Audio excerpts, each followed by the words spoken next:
Hey, it's Maureen Muldoon, and today we're on lesson 131. Thank you guys so much for staying the course and also leaving your little love notes that encourage me to keep going. Because, I'm a pretty scattered cat, like I get pretty distracted, and I know that doing these lessons are something I'm supposed to be doing. I already do them on the calls, Miracles Live 365.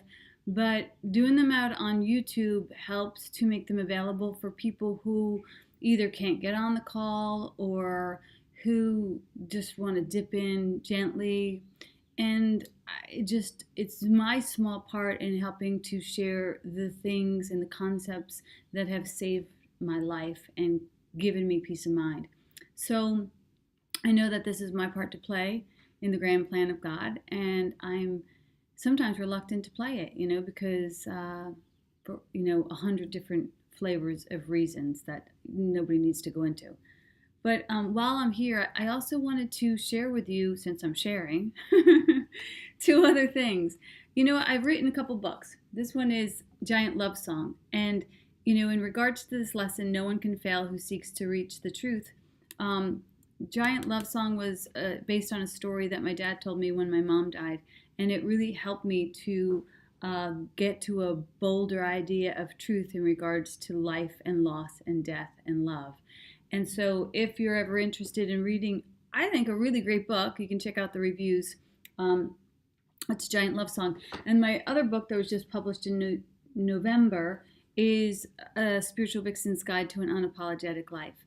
And this book is about navigating the classrooms of divorce, but it's really more than that. It's a roadmap to help those who have gone through a great loss, like a loss of a marriage, to some internal excavating so we can figure out how we got there, what was some of the incorrect programming, and how we might move forward to have more audacious experiences with relationship to ourselves and with the relationship with others. So it's a kick-ass book. People are freaking loving this book.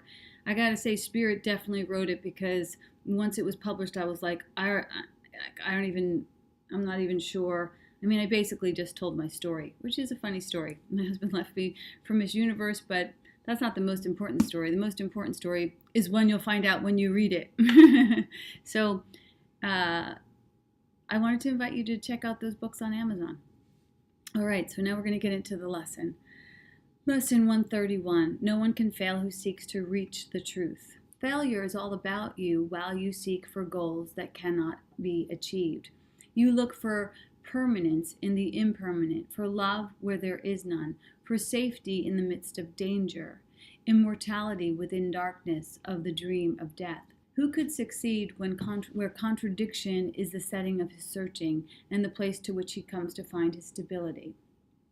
So it's like saying, like, you're living in the lands of time, and almost like the sands of time. And as you live in the sands of time, your footing is going to be pretty shifty because sand shifts. But once you get on solid ground with God and recognize that you want the truth of God, there's no shifting in God's truth. It's impeccable all the way through, and you get to start to walk on a real firm foundation of faith. Goals that are meaningless are not attained. There is no way to reach them, for the means by which you strive for them are meaningless as they are. Who can use such senseless means and hope through them to gain in anything? Where can they lead, and what could they achieve that offers any hope of real meaning? Pursuit of the imagined leads to death, because it is the search for nothingness, and while you seek for life, you ask for death. You look for safety and security, while in your heart you pray for danger and protection for the little dreams you made. So it's basically saying, I know it sounds kind of weird, but it's saying, like, in this world of shifting sands, we are groomed to go for the guy, the car, the house, the identity, the career. We're groomed to go for all those things. And if we chase those things, we will have the experience of ebb and flow, because things shift and change. That's the nature of things. They're really slippery. But if we decide to go for the river underneath the river of all these forms, if we decide to go for just the truth of God, if I say today, God, let me honor you by being a demonstration of your truth, if I really mean those words that I speak, then God's graciousness will birth forth the exact forms that are most optimal for me. And I guess that's why when it's funny when I started off saying this book, like I don't remember writing it because it kind of just like flew through me. And I was like, geez, I hope any of that makes sense. But, I got out of the way with this one. With this one, I had more labor pains, but with this one, I sincerely just got out of the way. And that's why I was sort of surprised by people enjoying it because God wrote it. And I know it sounds weird, but this is what this lesson is talking about, though. It's saying, like, let God do you. Don't try and strive for the things of this world. Just let God do you, man. Number 3, searching is inevitable here. For this you came, and you will surely do the thing you came for. But the world cannot dictate the goals by which you search unless you give it power to do so. So we have given the world in some areas the power to dictate what we search for. It's like, go for the guy, go for the car. And we're like, okay, we'll do it. We'll go for all of those things. And we're running down the block with our hair on fire and we're wearing blindfolds and we're just conforming to this ridiculous script of, humanness. But you can choose again. The world cannot dictate the goals for which you search unless you give it power to do so. Otherwise, you still are free to choose a goal that lies beyond the world and every worldly thought, and one that comes to you from an idea relinquished yet remembered, old yet new, an echo of a heritage forgot, yet holding everything you really want. Where do we find that type of legacy? We find it in God. In our search for God, we find God. And God is not lurking. God is right here in this moment. And if we dedicate ourselves to this moment, God delivers. Be a great affirmation today just to say, God delivers. God delivers to me all that is mine by right of my consciousness. I shall not fear, I shall not want. Number 4 says, be glad. That search you must. Be glad as well to learn that you search for heaven and must find that goal you really want. No one can fail to want this goal and reach it in the end. God's Son cannot seek vainly, though he tries to force delay, deceiving himself and think that it is hell that he seeks. When he is wrong, he finds correction. When he wanders off, he is led back to his appointed task. So anytime that you've run down the wrong course and though your heart it really desires to know God and you're running down the wrong course like chasing shoes or guys or cars, those things will fall.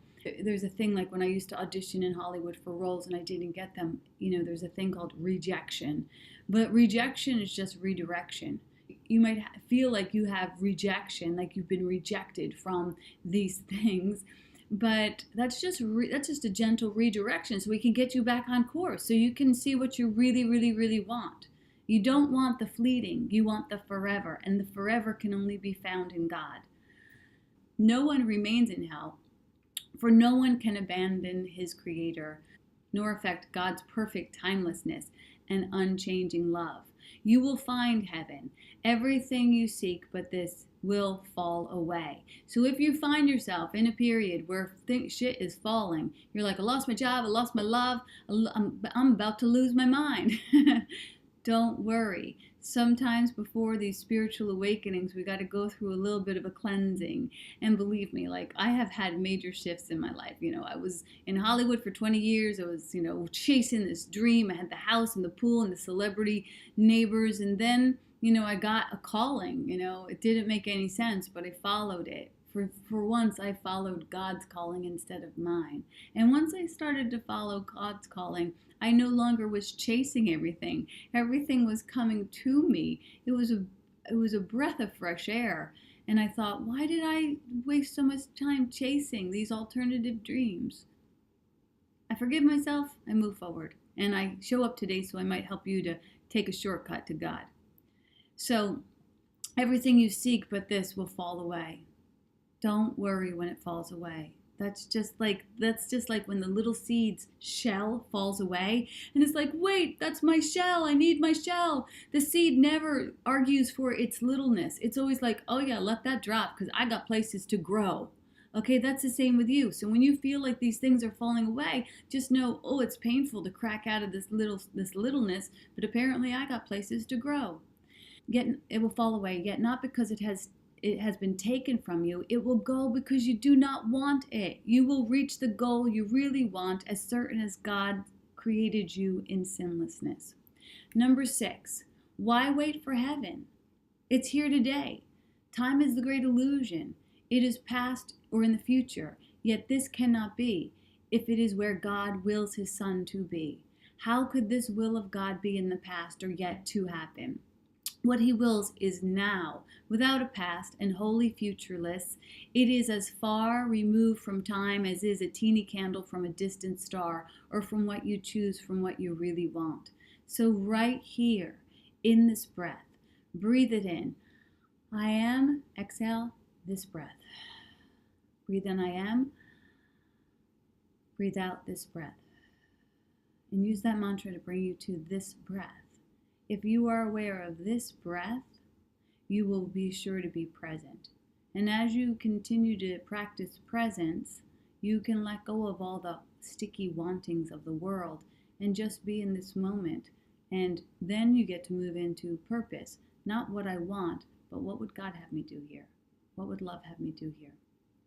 Heaven remains your one alternative to this strange world you made and all of its ways, its shifting patterns and uncertain goals, its painful pleasures and toxic joys.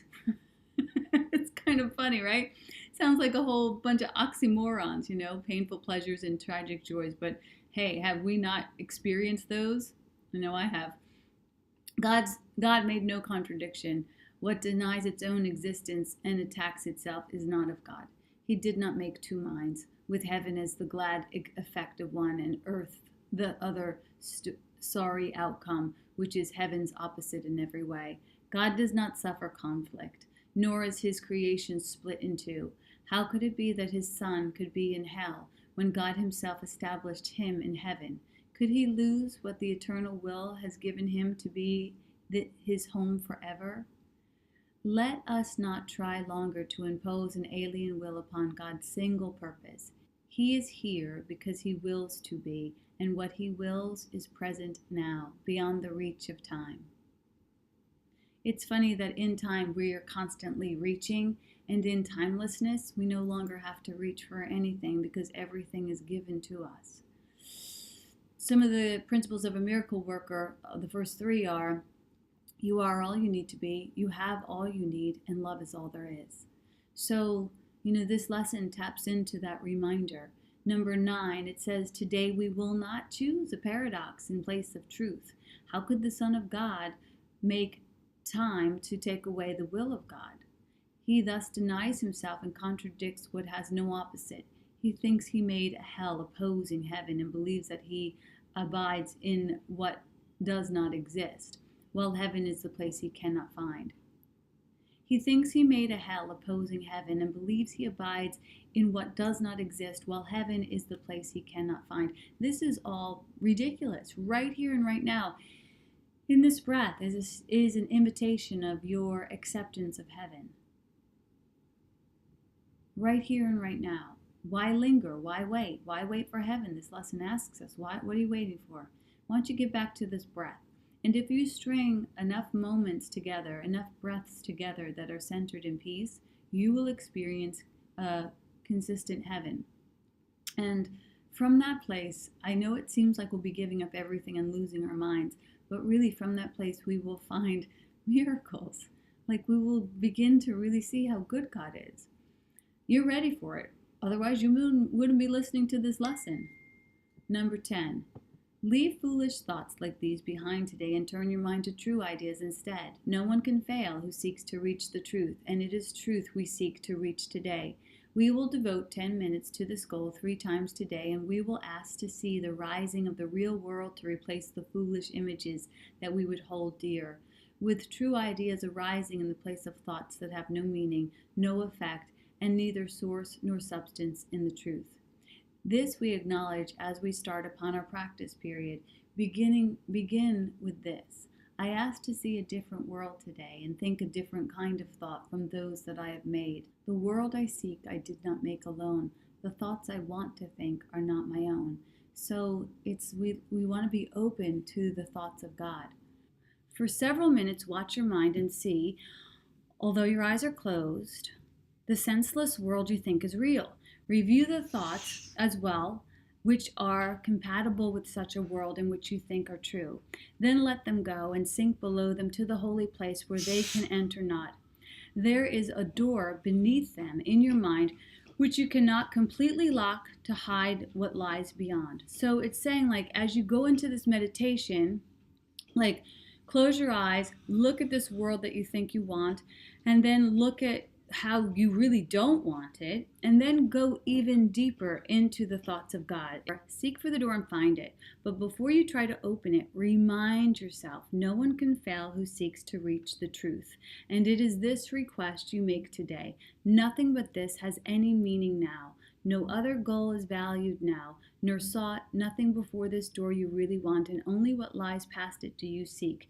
So it's a dedication, and we're making this real. Jesus is even giving us like a little ritual to do. It's like, look at that door, put your hand on the doorknob, and then before you open it, say, I don't want anything before this door. I want to get to the other side of this realization so I can have the experience of grace. And then it says, put out your hand and see how easily the door swings open to your one intent to go beyond it.